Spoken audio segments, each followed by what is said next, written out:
Palavra da Verdade, com Hernandes Dias Lopes. Irmãos amados, nós vamos então abrir a Palavra de Deus no Evangelho de Jesus Cristo, conforme o registro de Lucas.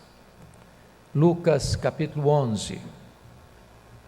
Como nós não vamos hoje fazer uma exposição de um texto específico, mas fazer um levantamento e um apanhado no Evangelho de Lucas, nós leremos apenas o versículo 1, para dar a temática que vamos desenvolver neste momento. Então, Lucas capítulo 11, verso 1, por favor.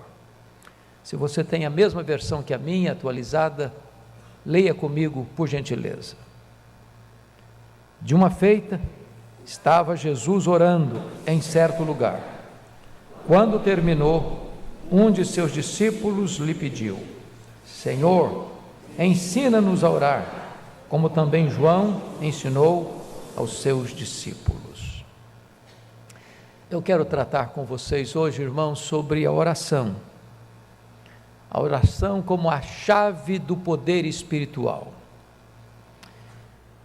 Vocês todos familiarizados com a palavra de Deus, têm plena consciência que o Evangelho de Lucas é o mais distinto dos evangelhos sinóticos, Mateus, Marcos e Lucas. Isso porque Lucas é o único autor do Novo Testamento gentio, todos os demais são judeus. Lucas é o único evangelista que tinha formação superior, ele era médico. À luz da introdução, tanto de Lucas quanto de Atos, somos informados que Lucas era um historiador. E mais, Lucas é um homem que tinha vasto conhecimento da geografia da época, porque fez várias viagens missionárias com o apóstolo Paulo, tanto na Europa quanto na Ásia, dando a ele especial assistência na sua segunda prisão em Roma. Lucas é o evangelho que dá maior ênfase sobre a atuação do Espírito Santo na vida e no ministério do Senhor Jesus Cristo. Por exemplo, é Lucas quem destaca a ação do Espírito Santo na concepção de Jesus. É Lucas quem destaca a ação do Espírito Santo no batismo de Jesus, na preparação para o seu ministério. É Lucas quem destaca que Jesus é impelido para o deserto pelo Espírito para ser tentado pelo diabo e vencê-lo ali no deserto. É Lucas quem nos informa que Jesus dá início ao seu ministério na Galileia, entrando na sinagoga de Nazaré e afirmando que o Espírito Santo está sobre ele, ungindo-o para pregar, para ensinar e para libertar e curar os enfermos. Portanto, Lucas é o evangelista que mais destaca o ministério de oração de Jesus. Todos vocês sabem que Lucas tem como grande propósito retratar, enfatizar a humanidade perfeita de Cristo. Lucas é o varão perfeito que atingiu a estatura plena, e o nosso papel é chegarmos também à semelhança de Cristo, a essa estatura do varão perfeito. E Lucas certamente pesquisa sobre a vida de oração da igreja primitiva. Por que a igreja primitiva orava com tanta intensidade? Ao pesquisar isso, e Lucas descreve no início do seu evangelho, e descreve no início de Atos, que seu trabalho é fruto de uma pesquisa exaustiva, ele descobre que a igreja primitiva aprendeu a orar com Jesus. Então Lucas vai mostrar para nós que Jesus, sendo um homem perfeito, ele era um homem de oração. O homem que agrada a Deus é um homem de oração. E Lucas dá tamanha ênfase nesta magna verdade, que ele destaca 11 momentos no Evangelho de Lucas, onde Jesus está orando, enquanto Mateus só destaca 4 vezes, e Marcos só destaca 4 vezes, e Lucas destaca esse mesmo fato 11 vezes. Se não, vejamos. Jesus está orando, por exemplo, no seu batismo. Só Lucas registra que ele estava orando. Por exemplo, Lucas 5,16, Jesus se retira para o deserto para orar, quando a multidão procura ouvi-lo. Lucas 6,12, Jesus ora uma noite inteira, antes de escolher os 12 apóstolos. Depois, Lucas 9,18, Jesus ora a sós com os seus discípulos, antes de perguntar para eles quem eles pensavam que ele era. Em Lucas 9, 28 e 29, Jesus ora num alto monte, na chamada experiência da transfiguração. Em Lucas 11, 1, o texto lido, foi exatamente a vida de oração de Jesus que desperta neles o pedido: Senhor, ensina-nos a orar. Lucas 22, 32, Jesus ora por Pedro, que era um líder, para que Satanás não o enredasse na sua peneira. Lucas 22, 40, Jesus ora no Getsêmani e insiste com os seus discípulos para que eles orassem também, para não caírem em tentação. Lucas 23, 34, Jesus ora na cruz, dizendo: Pai, perdoa-lhes, porque não sabem o que fazem. E Lucas encerra o seu evangelho, Lucas 23, 46, registrando a última oração de Jesus: Pai, nas tuas mãos entrego o meu espírito. Portanto, Lucas é o evangelista que retrata para nós, de maneira eloquente, a vida de oração de Jesus. Ora, irmãos, se Jesus foi o homem perfeito e se ele foi um homem de oração, então a igreja precisa aprender a orar. Não há poder sem oração, irmãos. Não há vida plena sem oração. Não há vigor espiritual sem oração. Não há crescimento saudável da igreja sem oração. Não há testemunho do evangelho eficaz sem oração. E eu gostaria então que nós, à luz do evangelho de Lucas, pudéssemos observar princípios de oração que Jesus vai compartilhar conosco. É preciso passear um pouco pelo evangelho de Lucas e vamos começar lá no capítulo 3, versos 21 e 22. Por gentileza, abra comigo. Lucas 3, 21 e 22. Aqui nós encontramos o princípio da capacitação. Está escrito: e aconteceu que, ao ser todo o povo batizado, também o foi Jesus. E estando ele a orar, o céu se abriu, e o Espírito Santo desceu sobre ele em forma corpórea como pomba. E ouviu-se uma voz do céu: Tu és o meu filho amado, em ti me comprazo. Chama atenção para esse fato. Por que Jesus orou? Primeiro, os céus se abriram. Segundo, o Espírito Santo desceu. Terceiro, o Pai falou: Este é o meu filho amado, nele eu me comprazo. E aí você começa a perceber que aqui dá-se início ao ministério público de Jesus. E Jesus, para começar o seu ministério público, começa orando. E porque começou orando, ele recebe a capacitação do Espírito Santo. Todos os outros evangelistas, Marcos e Mateus, registram o batismo de Jesus. Mas só Lucas enfatiza que ele está orando.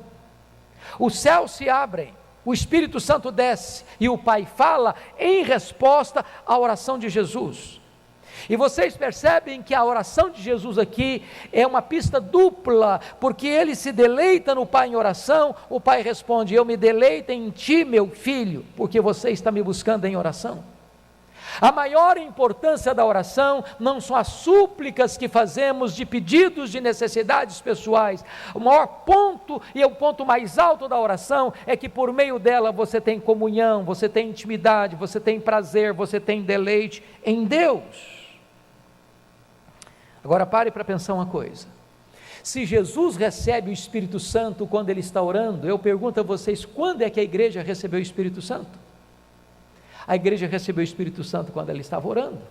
Isso aconteceu no Pentecoste. eles estavam 10 dias orando, e porque eles estavam orando unanimemente, perseveraram nessa oração, depois de 10 dias de oração unânime e ininterrupta, o Espírito Santo desceu com grande poder sobre eles. Sabe o que significa isso, meus irmãos? Não há avivamento para a igreja, a não ser que a igreja busque a Deus em oração. É quando a igreja ora, e é quando a igreja suplica, é que os céus se fendem, é que o Espírito Santo desce, e é que a igreja recebe poder.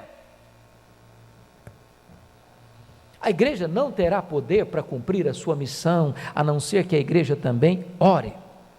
A igreja não terá poder para enfrentar os grandes desafios que o mundo apresenta a ela, ou não encantará poder para enfrentar os embates com o próprio Satanás, a não ser que a igreja ore, porque sem oração não tem revestimento de poder, e sem revestimento de poder não tem testemunho eficaz.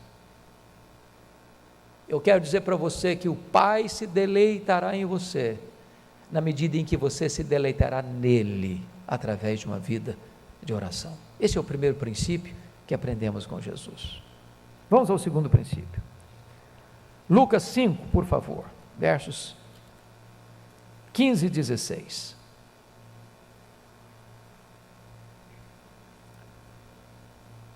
Está escrito: porém o que se dizia a seu respeito cada vez se divulgava, e grandes multidões afluíam para o ouvir e serem curadas de suas enfermidades. Ele, porém, se retirava para lugares solitários e orava. O princípio aqui, irmãos, é o princípio da prioridade da oração. É quase incompreensível para nós esse texto. No momento em que as multidões procuram Jesus, e o texto diz grandes multidões, afluíam para ouvirem, para serem curadas de suas enfermidades, e você não pode alegar que eram apenas necessidades imediatas, porque elas procuram primeiro para ouvir, e só então para serem curadas, que Jesus deixe essas multidões e vá para um lugar solitário para orar. Jesus era um pregador, e todo pregador tem desejo de se dirigir às pessoas, de pregar para as pessoas, mormente quando tem grandes multidões. E Jesus, curiosamente, ao ver que grandes multidões vêm para ouvi-lo e para serem curadas, ele deixa essas grandes multidões e vai orar às madrugadas, à noite, sozinho, em lugar solitário. O que ele está nos ensinando? Nos ensinando uma verdade revolucionária, que buscar a Deus em oração é mais importante do que sucesso no ministério. O que Jesus está nos ensinando, que Deus vem antes das pessoas. O que Jesus está nos ensinando é que se nós não priorizarmos a Deus em oração, nós não teremos virtude, nós não teremos poder para nos dirigirmos às multidões. Quando você começa a entender, meus amados irmãos, que o ministério de Jesus nos ensina isso, porque logo no versículo 17 você vai conferir, é quando ele desce desta noite de oração que está escrito: e o poder do Senhor estava com ele para curar. Ele era um homem perfeito, e como tal precisava do revestimento do poder do Espírito Santo. E é porque ele ora, é que ele recebe poder para curar. Ele não vai atender às necessidades das multidões, está nos ensinando ele, e nós não atenderemos às necessidades das multidões se nós não priorizarmos Deus primeiro, se a oração não vier em primeiro lugar na nossa vida. Se você observar, não há registro em Lucas de que os discípulos estão orando. Mas quando você abre o livro de Atos, você vai entender que os discípulos estão orando. E por que estão orando? Porque aprenderam com Jesus. E quando você vai para examinar a vida dos apóstolos, você vai perceber lá que os apóstolos tomaram uma decisão quanto a nós nos consagraremos à oração e ao ministério da palavra. É curioso, porque o texto não está escrito quanto a nós nos consagraremos ao ministério da palavra e à oração, mas está escrito quanto a nós nos consagraremos à oração e ao ministério da palavra. Será que essa ordem é por acaso? Será que há um propósito de Deus em colocar oração e depois ministério da palavra? Eu pergunto a vocês, o que é mais importante, a pregação da palavra ou a oração? Quem poderia dar uma resposta satisfatória a essa pergunta? E eu confesso a vocês, que a resposta mais sábia que eu já ouvi a essa pergunta, foi dada por um homem de Deus, que está pregando exatamente hoje na abertura do Congresso de Avivamento em São Paulo, Dr. Yu, e ele disse que Deus valoriza tanto a sua palavra, Deus dá tanta primazia e supremacia à sua palavra, que ele colocou oração primeiro. Sabem por quê? Porque se você não for um homem e uma mulher de oração, não haverá virtude nos seus lábios para pregar a palavra de Deus. Não é o nosso conhecimento, não é a nossa técnica de comunicação, não é a nossa eloquência, é o poder de Deus. É o poder de Deus, irmãos. Se nós não tivermos poder do Espírito Santo, nós seremos como um Giazi, o cajado não terá poder na nossa mão. Se nós não tivermos poder, como diz o Dr. Billy Graham, os nossos lábios serão lábios de barro. Se nós não tivermos poder, não terá a verdade que aquela viúva disse para Elias: agora eu sei que a palavra do Senhor na tua boca é verdade. Quantos sermões já ouvimos, que endurecem ainda mais o nosso coração? Quantas palavras nós já ouvimos, que entra por um ouvido e sai pelo outro? Quantas dezenas e centenas de mensagens já pregamos, ou quantas delas já ouvimos, e isso não toca nem o nosso próprio coração? Por quê? Porque fomos infiéis na doutrina? Porque não pregamos o Evangelho? Porque pregamos heresias? E a resposta é não. Pregamos o Evangelho, pregamos a sã doutrina, mas faltou-nos o poder, faltou-nos a unção, e o poder e a unção vêm-nos por meio da oração, e Jesus nos ensina isso.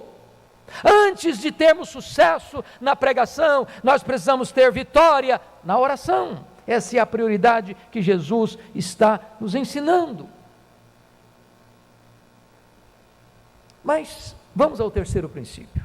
Abra comigo, por favor, Lucas 6, 12 a 13. Está escrito assim: naqueles dias retirou-se para o monte a fim de orar, e passou a noite orando a Deus.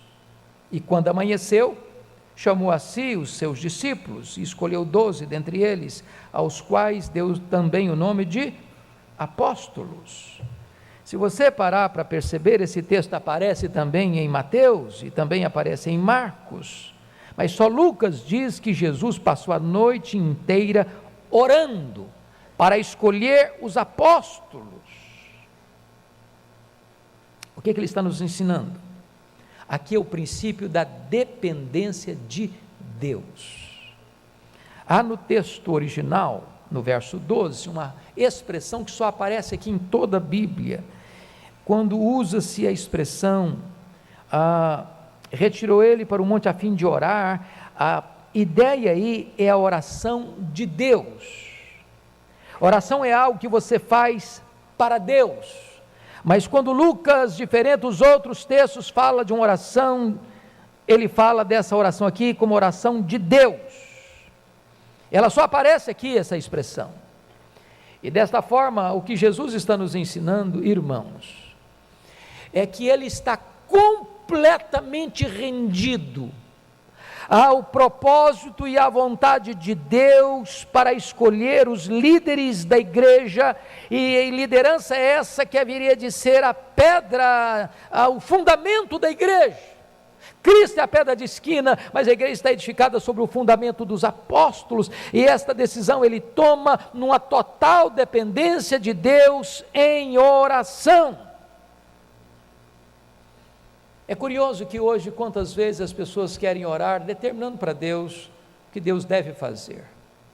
Oração não é determinar para Deus o que Deus deve fazer.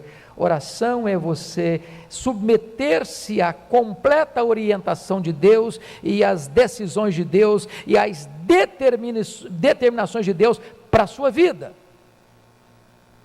Por que 12 apóstolos? Por que não 10?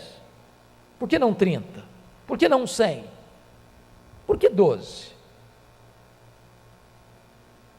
Porque ele não escolheu os apóstolos no começo da reunião de oração ou à meia-noite? Por que ele escolheu os apóstolos apenas depois que o dia amanheceu, depois de uma noite inteira de oração? Jesus está nos ensinando um princípio da dependência de Deus nas decisões que vamos tomar. Esta igreja, conforme já foi dito hoje de manhã, está sendo convocada oportunamente para escolher diáconos e presbíteros. Nós pregamos hoje de manhã, à luz de Atos 14, que a igreja primitiva, ao eleger seus presbíteros, fazia isso depois de orar e jejuar.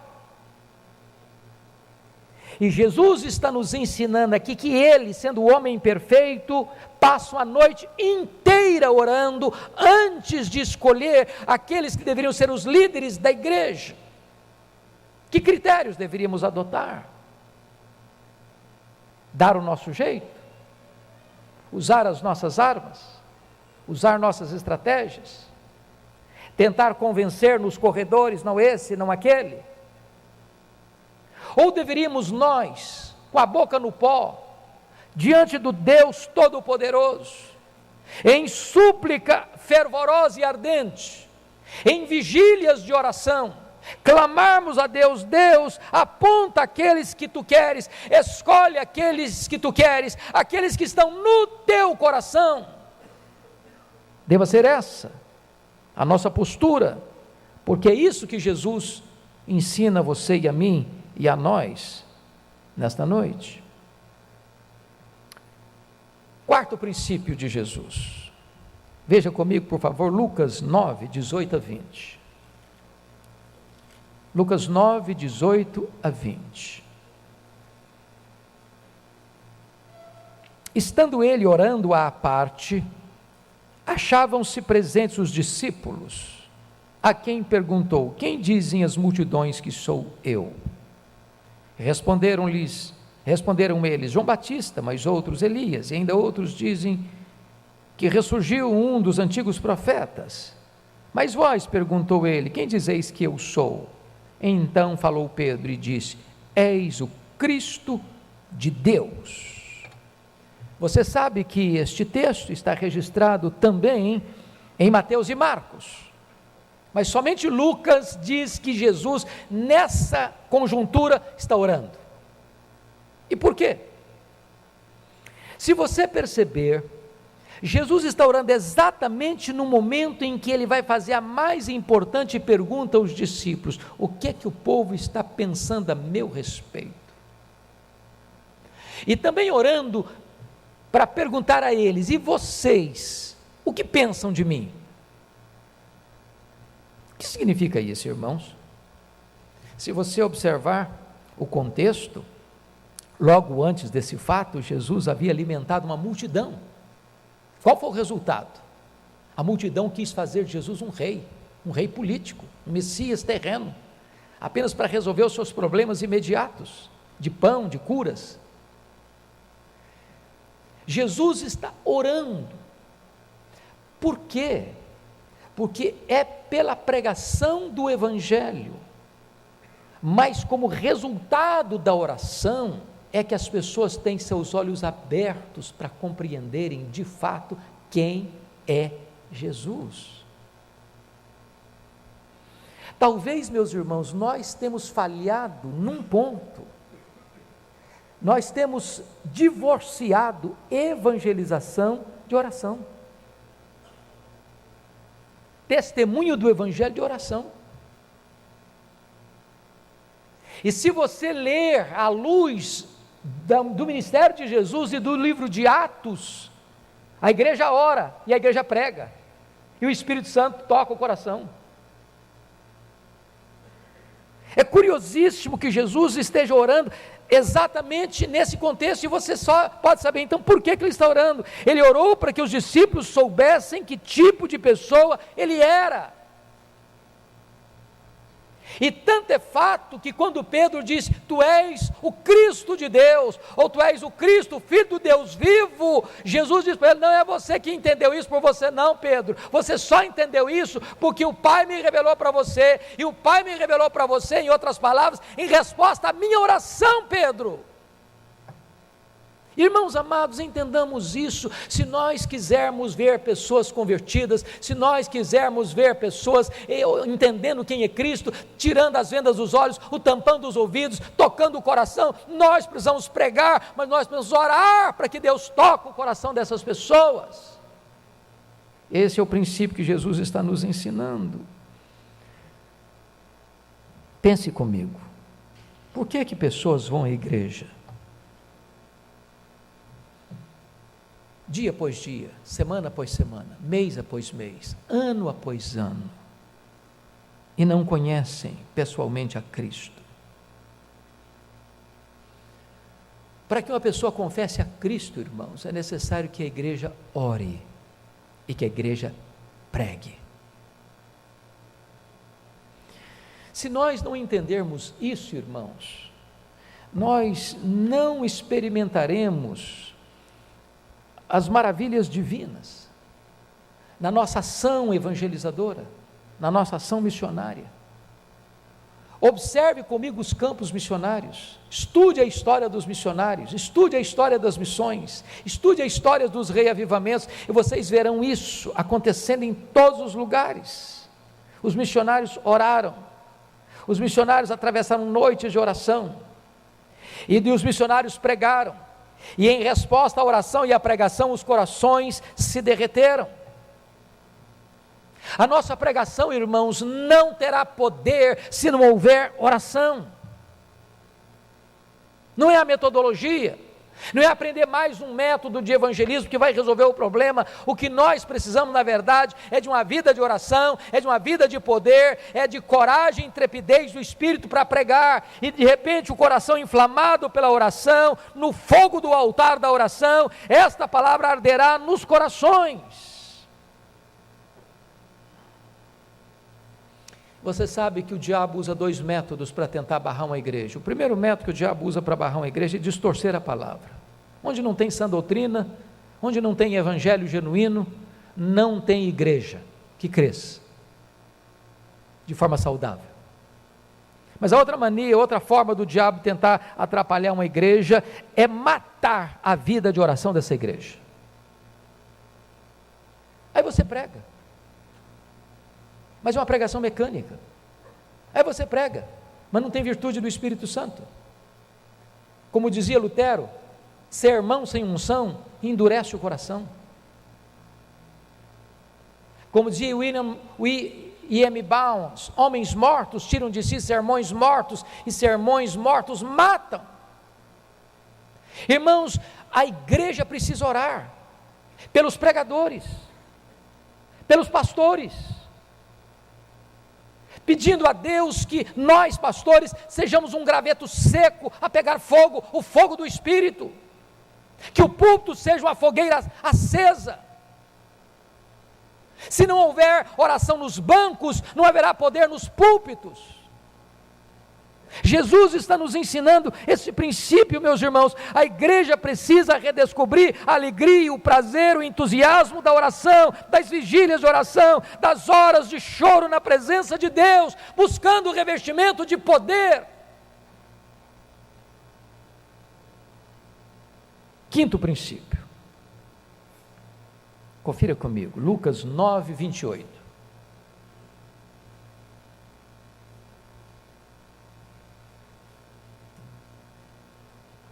Está escrito: cerca de 8 dias depois de proferidas estas palavras, tomando consigo a Pedro, João e Tiago, subiu ao monte com o propósito de orar.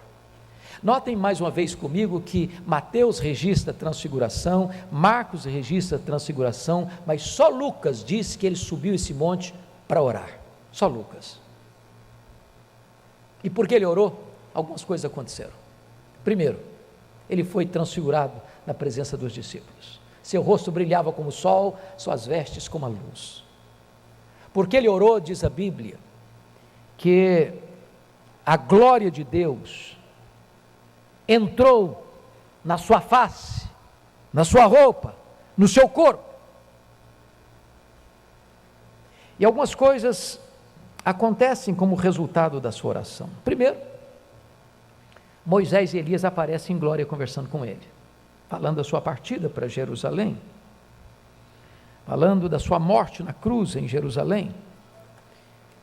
E é curioso, irmãos, que quando Moisés e Elias estão ali em glória, vocês sabem disso, Pedro, sem saber o que estava falando, disse assim: bom este lugar, vamos fazer o seguinte, vamos fazer 3 tendas, ele pensando que estava no controle da situação, sem saber o que falava. Uma será tua, outra será de Moisés, outra será de Elias. Só que Pedro está cometendo um gravíssimo problema aqui. Ele está comparando e equiparando Jesus ao representante da lei, Moisés, e ao representante dos profetas, Elias. Primeiro, porque Jesus orou,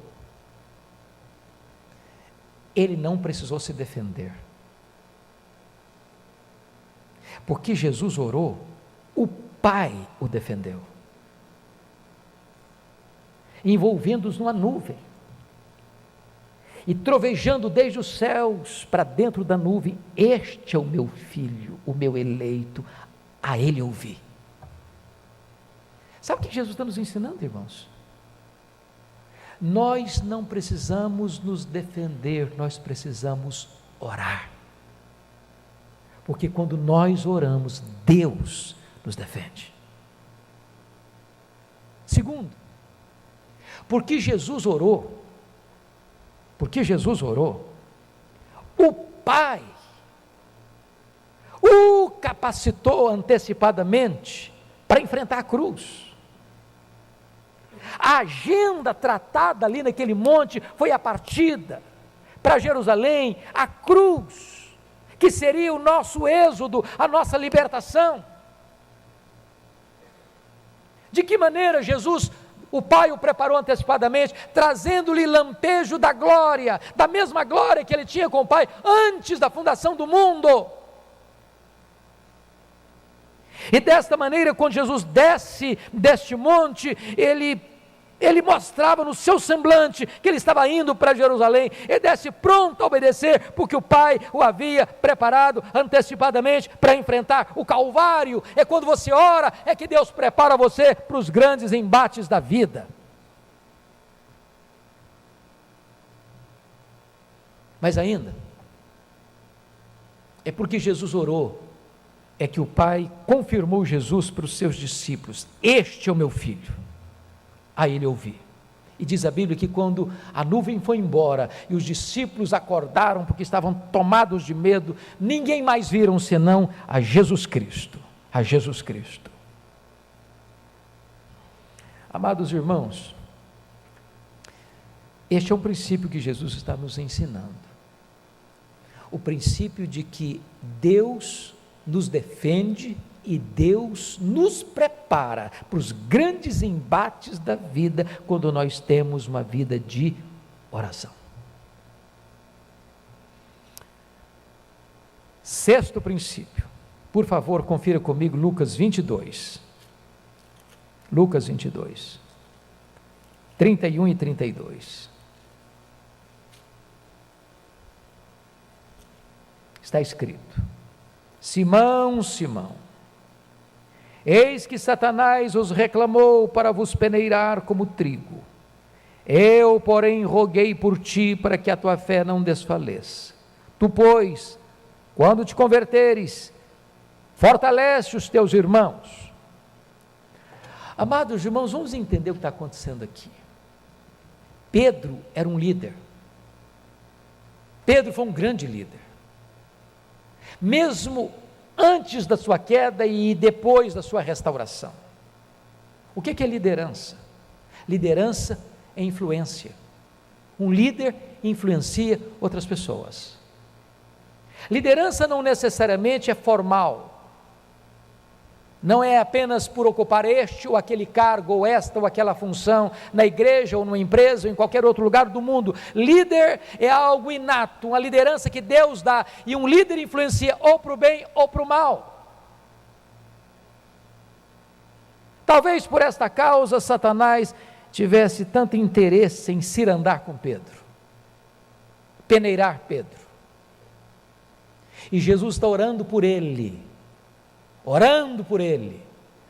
para ele não cair nos laços de Satanás.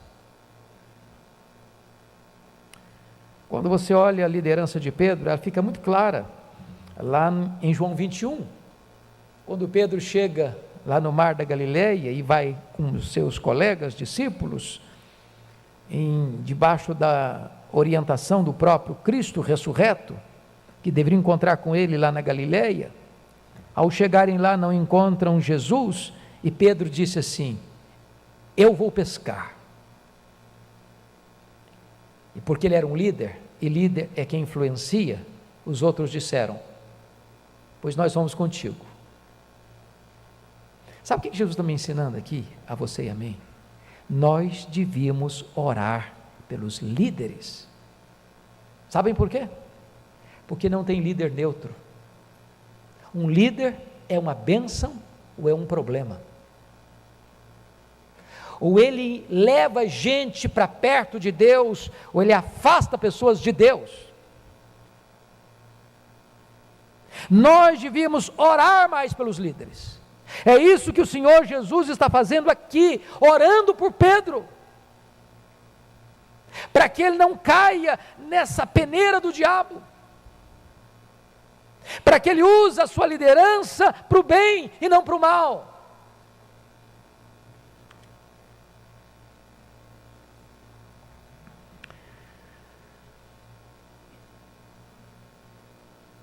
Penúltimo princípio, Lucas 22,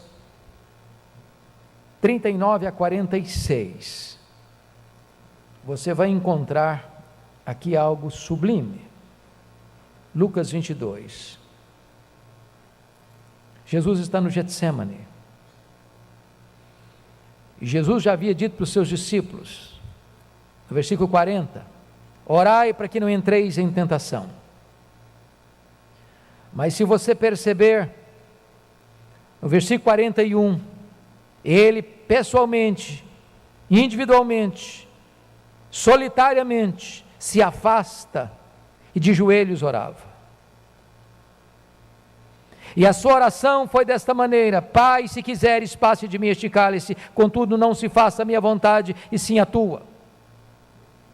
E então diz que apareceu um anjo do céu para o confortar, e estando ele em agonia, orava ainda mais intensamente.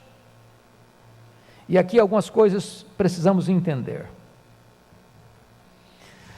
Jesus está ensinando o princípio aqui da entrega incondicional. Chama a sua atenção para esse ponto.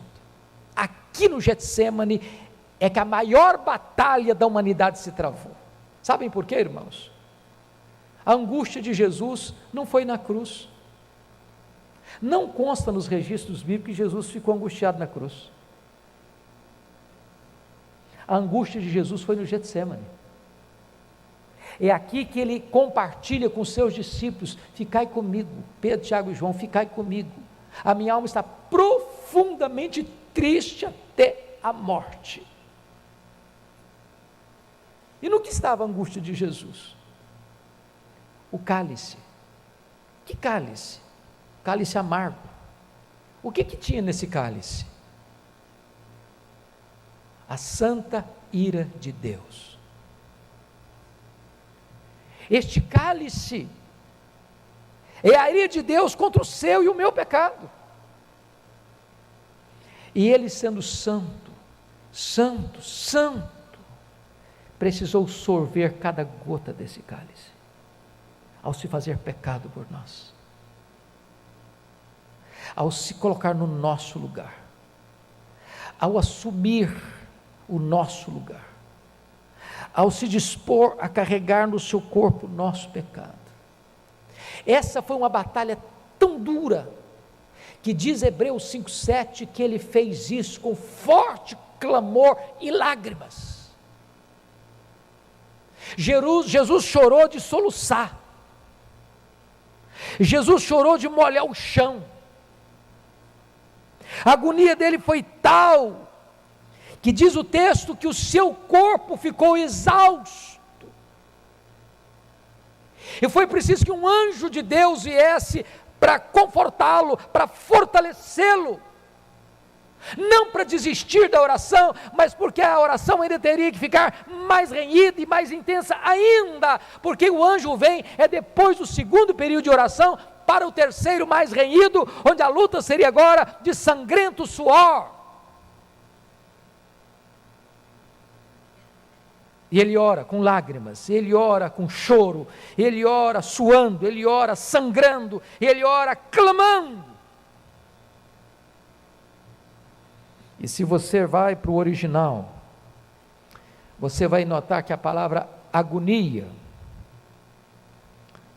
versículo 44, e estando em agonia, orava mais intensamente. Essa palavra agonia aí, é a palavra da oração de guerra, porque esta palavra é uma palavra do mundo atlético, das Olimpíadas, dos 100 metros rasos, e você que gosta de Olimpíadas, e vê que a modalidade mais aguardada é a corrida dos 100 metros, onde um atleta emprega toda a sua força, todos os seus músculos, toda a sua energia nessa corrida, e foi desta maneira que Jesus emprega todo o seu ser, toda a sua força, toda a sua energia, toda a sua alma, tudo que ele tem nesta oração.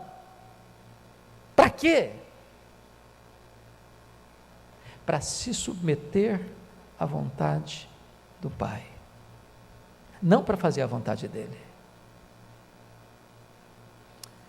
O que ele está nos ensinando? Nós devíamos aprender a orar até em agonia, não para fugir da vontade de Deus, mas para fazer a vontade de Deus.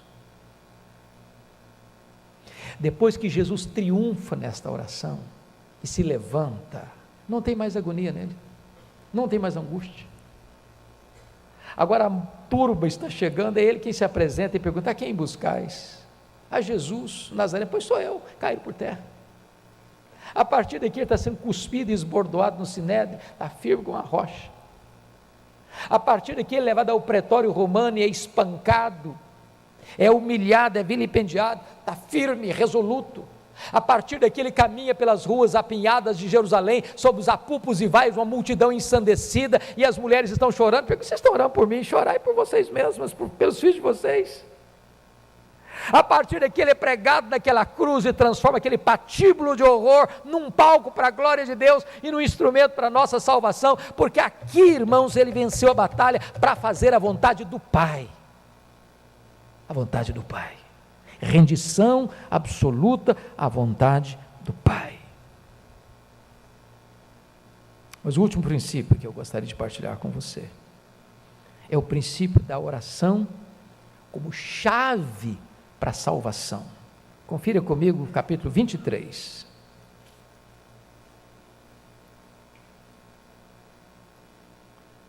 Verso 34. Contudo, Jesus dizia: Pai, perdoa-lhes, porque não sabem o que fazem. Agora, verso 42 e 43. E acrescentou: Jesus, lembra-te de mim quando vieres no teu reino. Jesus lhe respondeu: em verdade te digo que hoje estarás comigo no paraíso. Meus amados, é curioso que só Lucas registra essa oração de Jesus na cruz. E também é curioso que só Lucas registra a salvação deste ladrão na cruz. Qual é a conexão entre a oração de Jesus e o arrependimento e a salvação desse ladrão? Se você ler Mateus, os dois ladrões estão blasfemando de Cristo. O que é que aconteceu para que o ladrão da direita saísse da blasfêmia para o arrependimento? E quando você estuda o conjunto da obra de Lucas, da conexão entre oração e evangelização, entre oração e salvação, fica evidente para nós que foi a oração de Jesus: Pai, perdoa-lhes, porque não sabem o que fazem. Foi um instrumento para tocar o coração daquele homem, porque ele estava exposto à mesma realidade, pregado naquela cruz, com cãibras, com sede, com dores terríveis, com as pessoas zombando e escarnecendo, talvez o coração dele cheio de ódio, de rancor. E quando ele vê Jesus, docemente, sem mágoa, sem ira, orando, intercedendo em favor daqueles que o pregaram naquela cruz, isso mexe com a vida dele, isso toca o coração dele. Sabe o que significa isso para nós, irmãos? Se queremos ver os pecadores se convertendo, nós precisamos levantar um movimento de oração nessa igreja.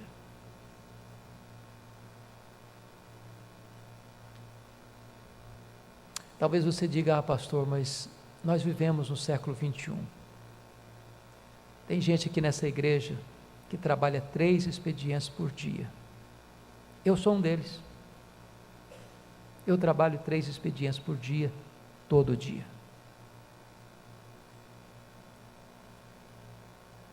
Mas a Bíblia diz que Jesus não tinha tempo nem para comer, mas ele tinha tempo para orar. Há poucos dias recebi uma mensagem, salvo o melhor juízo, Dr. John Piper, e ele disse que no dia do juízo, as redes sociais provarão que as pessoas deixaram de orar, não por falta de tempo, porque em média o brasileiro acessa o seu telefone celular 150 vezes por dia.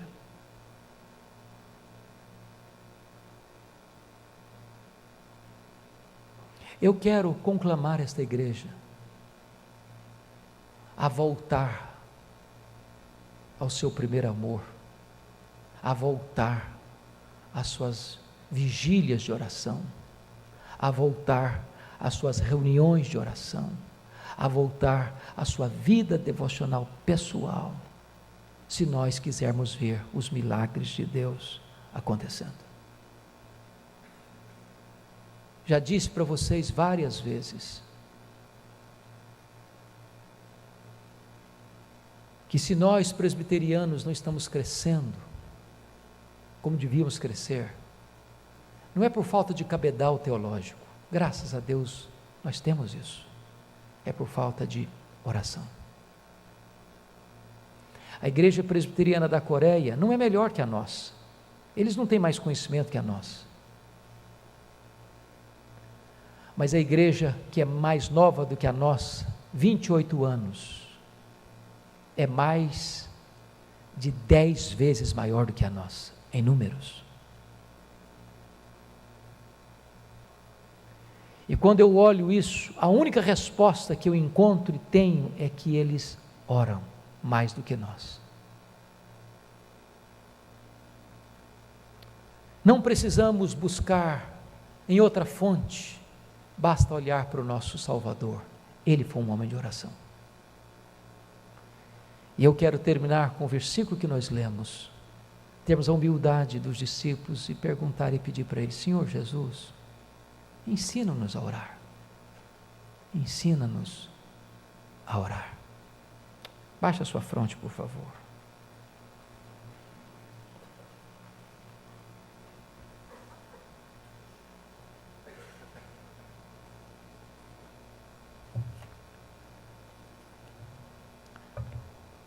tenho visto, irmãos, em muitos lugares deste país, coisas lindas de Deus acontecendo. Lindas. Igrejas crescendo, igrejas sendo plantadas, corações se quebrantando. E onde vejo isso, eu vou procurar saber por quê. O que está acontecendo? E sem exceção, todo lugar, a resposta é a mesma. O povo foi despertado para a oração. Adolescentes orando, crianças orando, jovens orando, casais orando, presbíteros orando, diáconos orando, líderes orando, membros de igreja orando. Eu queria desafiar você, meu irmão, a ter você sua vida devocional. Você não é o que você sente, você não é o que você fala, você nem é o que você promete, você é o que você faz. Você não é tão ocupado a ponto de não poder tirar 15 minutos do seu dia para trancar a porta do seu quarto ou do seu escritório, para dobrar os seus joelhos e buscar a Deus. E nós veremos o fruto disso, a resposta disso. Deus mudará a nossa sorte. Que Ele nos abençoe. Pai amado, a Tua palavra nos desafiou. E nós queremos Te pedir que Tu nos ajudes a aprender com Jesus a orar. Ensina-nos a orar. Muda a nossa vida, muda a nossa história, restaura a nossa sorte. E dá-nos deleite e prazer na vida de oração. Manifesta a Tua glória e o Teu poder, Senhor, na vida do Teu povo, para que este povo ore pelos seus pastores, para que este povo ore pelos seus líderes, para que este povo ore, para que haja salvação nesta casa, para que este povo ore, para ver os Teus sinais acontecendo aqui, para que este povo veja, ó Deus, a manifestação do Teu poder neste lugar e através deste lugar. Assim oramos em nome de Jesus. Amém.